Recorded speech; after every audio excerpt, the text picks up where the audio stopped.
करें। कोई चिंता की बात नहीं, जो डूबना है प्रदेश को तो डूबेगा। मतलब 10 वर्ष में चाहे मेरा सरकार रही हो चाहे आपकी रही हो, किसी में स्वयं शिक्षा मंत्री हूँ, अपराधी होऊंगा, कोई चिंता की बात नहीं। लेकिन आप कम से कम इन 10 सालों से इन जितनी कोचिंग संस्थाएं चल रही है, इनकी जितनी परीक्षाएं हुई है, उनके परीक्षा के रिजल्ट के साथ आप एक टीम लगा करके इनका पोस्टमार्टम करो, तब आपको समझ में आ जाएगा कि बीमारी कहाँ से चली है। ये बीमारी इन व्यवसायियों के थ्रू चली है। मैं और आप पेपर आउट करेंगे, पेपर लाऊंगा, 5 लाख दे दूंगा, 8 लाख दे दूंगा, मैं क्या 2 करोड़ 5 करोड़ 8 करोड़ दे सकता हूँ क्या भैया? ये सारे के सारे जो पैसे देने वाले बड़े बड़े दिग्गज लोग हैं, जो कोई 10 करोड़ में पेपर ले जाता है, कोई 3 करोड़ में ले जाता है, कोई 2 करोड़ में ले जाता है, फिर अपने कोचिंग संस्थान में रिजल्ट लाता है और उसके बाद बड़े बड़े पोस्टर बाहर लगाता है, मेरा 100% सिलेक्शन। ये है बीमारी की जड़। अगर मार करना चाहते हो तो यहाँ करो, तब तो जाकर के इसको कोई रोक सकोगे। बाकी से केवल मन को संतुष्ट करने का काम करो तो ये राजस्थान के उस गरीब बच्चे के साथ न्याय नहीं होगा, जो बड़ी मुश्किल से पढ़ता है, अपने घर में बूढ़े माँ बाप को भूखे मार के पढ़ता है और उसके बाद परीक्षा के लिए जाता है, रोता हुआ घर लौटता है। क्या दुख नहीं होता है? हम लोगों के मन में कोई रहम नहीं है कि आखिर उस बच्चे का क्या होगा जो अपनी बड़ी पीड़ा के साथ पढ़ रहा है। इन सारे पैसे वाले लोगों के पास में आपने सारी सरकारी नौकरियों को भेज दिया। मैं बहुत कड़वा सच बोल रहा हूँ। आज जो पिछले 8 साल में नौकरी में लगे ना, उन सब का भी पोस्टमार्टम कराओ, आपको लगेगा आधा फर्जी मामला निकलेगा। कोई है नहीं, कोई सोचने वाला है इस पर कि आखिर उसके दर्द को कौन जानेगा, है ना। जिस प्रकार से हमने परीक्षा के माध्यम से इन पैसे वाले लोगों को उतार करके सारे के सारे उन गरीबों की आशाओं के ऊपर पानी फेर दिया। रात और दिन पढ़ता है, भूखा प्यासा पढ़ता है, घर बेच करके पढ़ता है, खेत बेच करके पढ़ता है, लेकिन जब उसका सिलेक्शन नहीं होता तो जहर खा के मरता है। कोई इस पीड़ा को समझने के लिए तैयार नहीं है। और हम इस कानून को ला करके दुनिया को बताना चाह रहे हैं कि हमने इतना बड़ा कानून कर दिया, इस कानून से कुछ भी नहीं होगा। मैं आज आपको कह रहा हूँ, ये जो आपने नए प्रावधान जोड़े हैं, मैं सोचता हूँ कि मुझे कुछ बोलने की इच्छा नहीं, मुझे बहुत दुख है इस बात का। क्या होगा ये?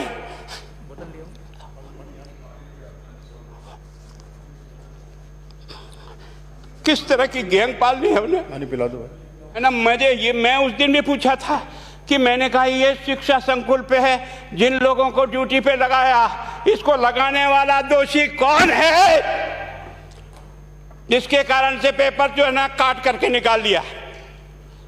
ये तो ठीक है, भाग्य हमारा अच्छा था कि सवाई माधोपुर की घटना खुट गई और एसओजी को उसमें हाथ में लग करके कुछ केस लग गया।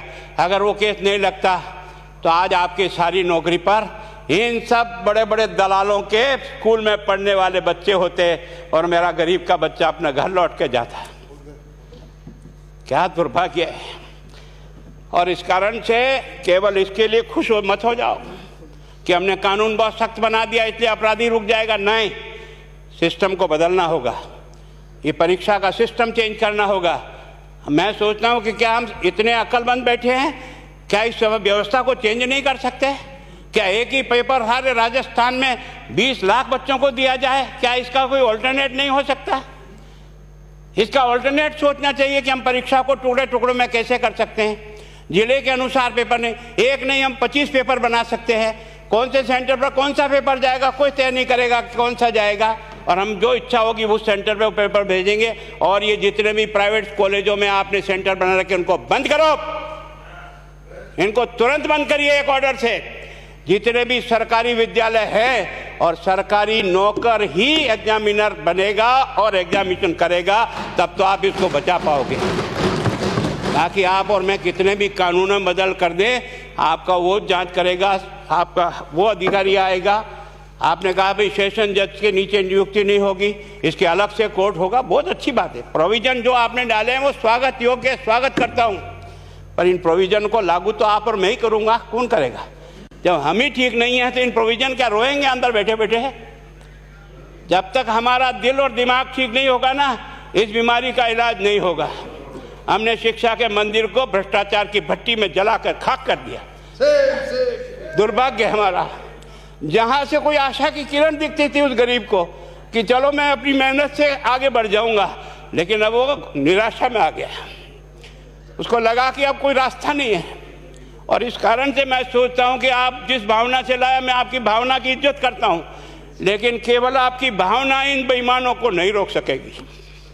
इसको रोकने के लिए हमको सिस्टम को बदल करके और तुरंत उस पर ध्यान करना चाहिए। कानून 302 का बना हुआ है, क्या मर्डर रुक गए? आप भी जान रहे हो, रोज के रोज पोक्सो कोर्ट में आजीवन कारावास हो रहा, क्या व्यभिचार रुक गया है? अपराधी को दंड मिल सकता है, अपराध बंद नहीं हो सकता है। अपराध बंद करने के लिए जो सिस्टम होते हैं उस सिस्टम में चलो।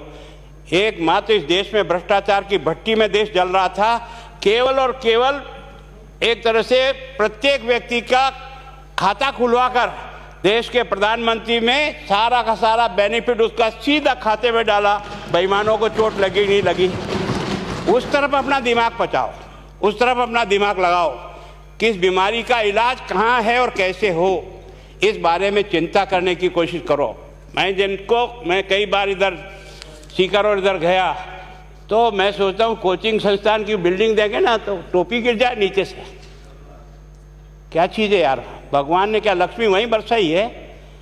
और जो बाकी संस्थाएं, उसका कारण यह है कि हमने अपनी दुकान को इतनी कमज़ोर कर दी है कि जहाँ बच्चे अच्छी तरह से शिक्षा लेकर के हम जैसे गरीब पढ़ करके यहाँ आ गए, अब वो रास्ते नहीं हैं।